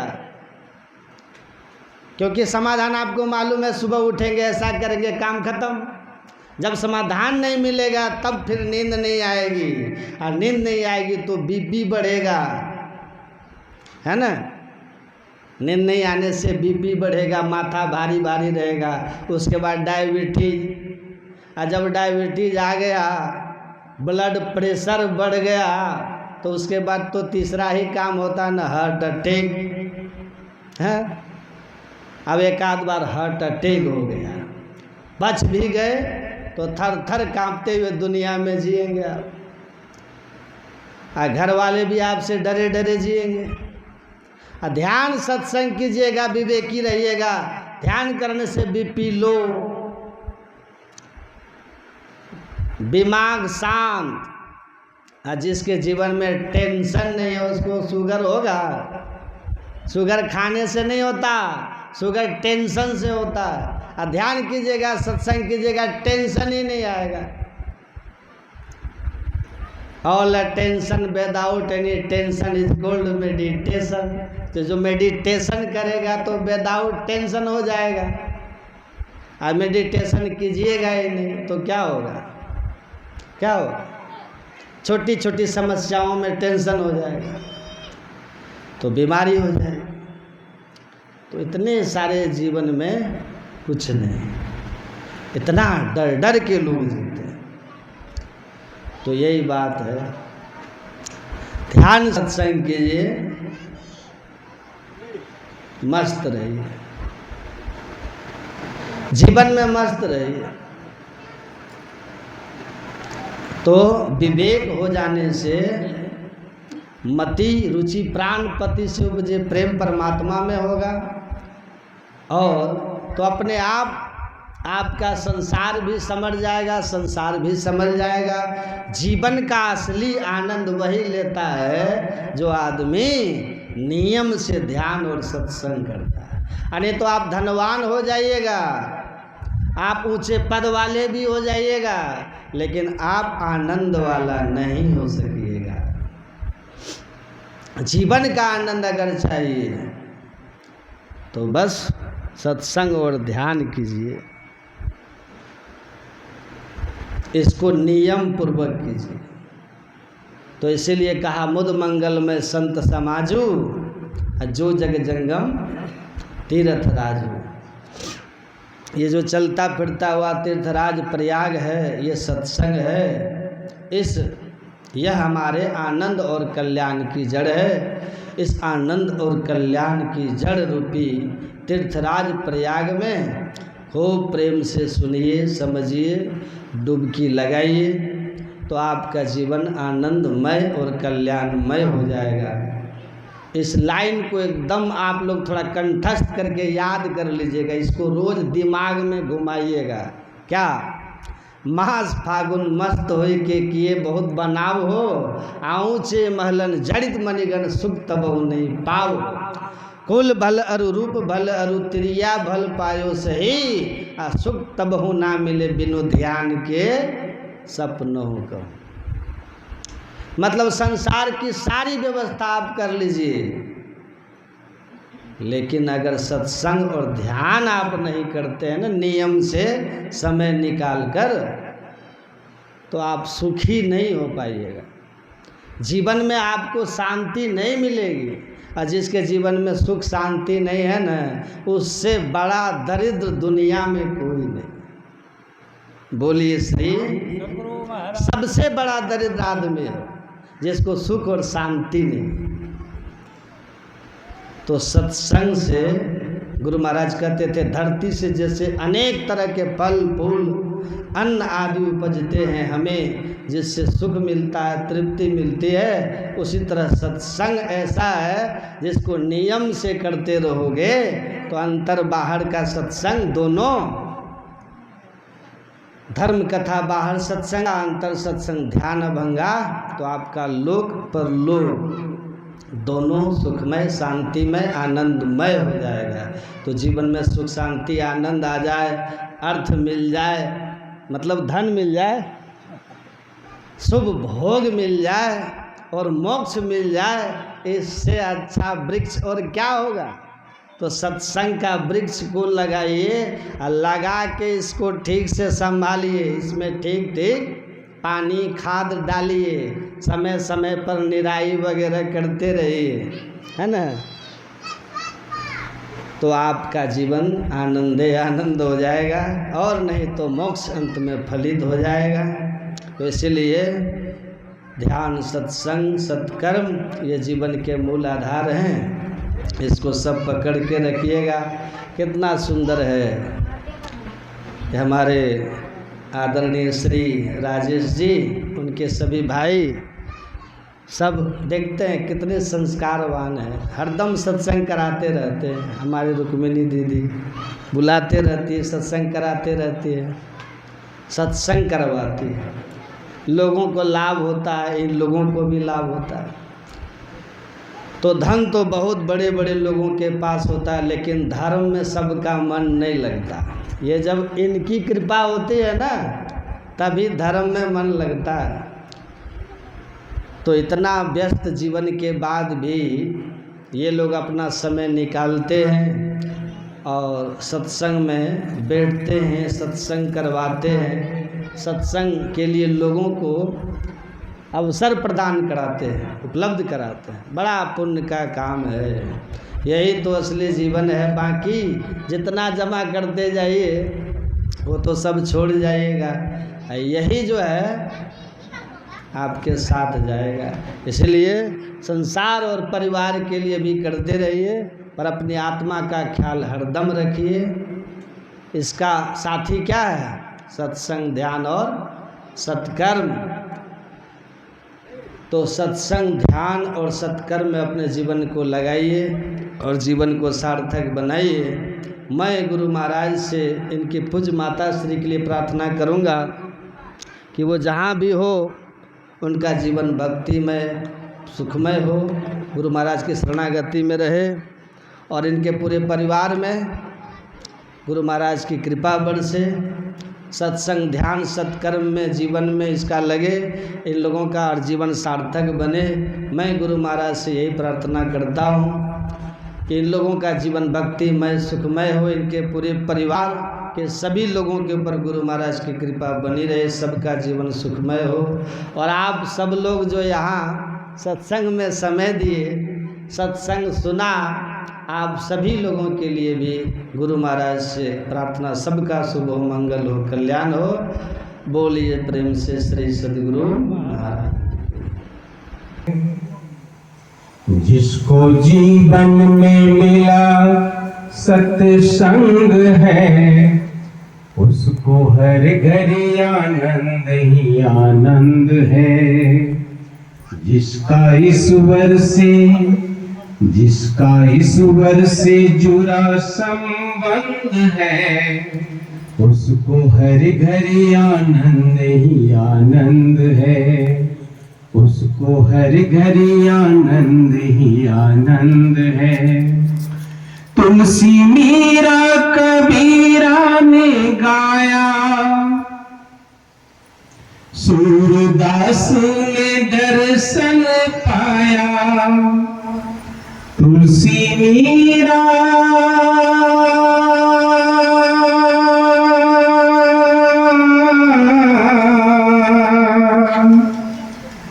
तुलसी मीरा तुलसी मीरा कबीरा ने गाया, सूरदास ने दर्शन पाया। सूरदास ने दर्शन पाया। जिसके हृदय में जिसके हृदय में राम नाम बंद है, जिसके हृदय में गुरु नाम बंद है, उसको हर घड़ी आनंद ही आनंद है, उसको हर घड़ी आनंद ही आनंद है। जिसका जीवन ये सत्संग में ढल गया, उसके पापों का पर्वत पिघल गया। जिसका जीवन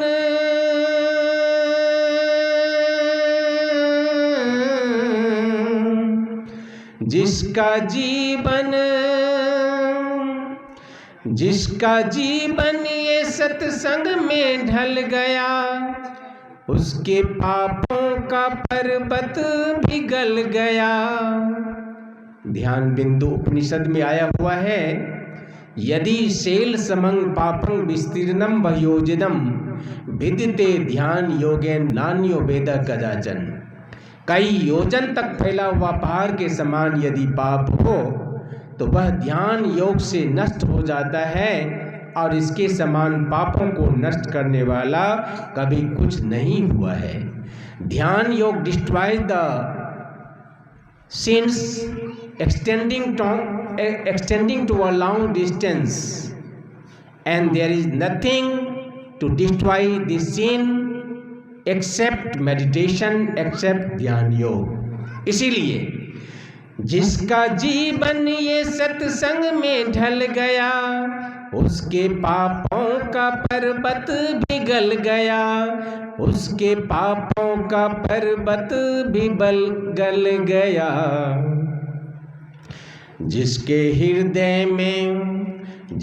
हृदय में राम नाम बंद है, जिसके रोम रोम में बसे गोविंद है, उसको हर घड़ी आनंद ही आनंद है, उसको हर घड़ी आनंद ही आनंद है। संत ऋषियों की वाणी को मानो, तत्व क्या है जगत का ये जानो। संत ऋषियों की वाणी को मानो, तत्व क्या है जगत का ये जानो। वराह उपनिषद में आया हुआ है, दुर्लभो विषय त्यागो दुर्लभं तत्व दर्शनम, दुर्लभा सहजावस्था सद्गुरु करणांग बिना। बिना सद्गुरु की कृपा के विषय त्याग दुर्लभ है, तत्व दर्शन दुर्लभ है, सहज समाधि की अवस्था भी दुर्लभ है। Without the mercy of Sri Sadguru, it is very difficult to give up the sense enjoyment and to realize the ultimate reality and get the samadhi and meditation। इसीलिए संत ऋषियों की वाणी को मानो, तत्व क्या है जगत का ये जानो। तत्व क्या है जगत का ये जानो। उसका 84 कट गया फंद है, उसका 84 कट गया फंद है, उसको हर घड़ी आनंद ही आनंद है।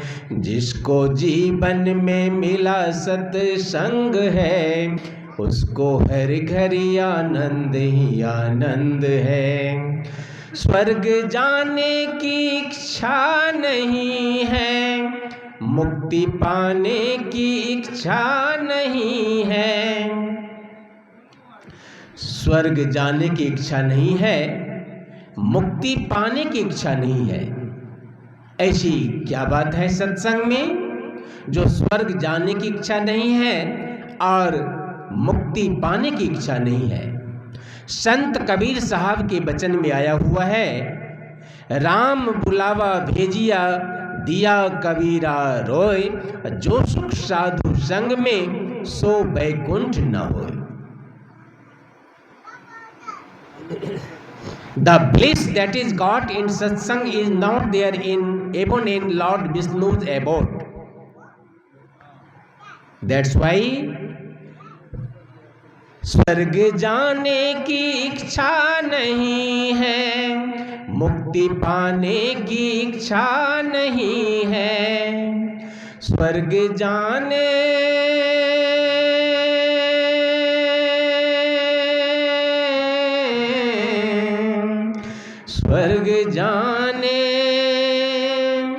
स्वर्ग जाने की इच्छा नहीं है, मुक्ति पाने की इच्छा नहीं है, मुक्ति पाने की इच्छा नहीं है। साधु संतों को परमानंद है, साधु संतों को परमानंद है, उसको हर घड़ी आनंद ही आनंद है। जिसको जीवन में मिला सत्संग है, जिसको जीवन में मिला सत्संग है, जिसका ईश्वर से जुड़ा संबंध है, उसको हर घड़ी आनंद ही आनंद है, उसको हर घड़ी आनंद ही आनंद है, उसको हर घड़ी आनंद ही आनंद है। श्री सद्गुरु महाराज की जय। हो हिरियास क्या करे, जगनाश का विश्वास हो, हिरियास क्या करे। दृढ़ भजन धन ही खास हो, दृढ़ भजन धन ही खास हो, तेरे त्रास क्या करें।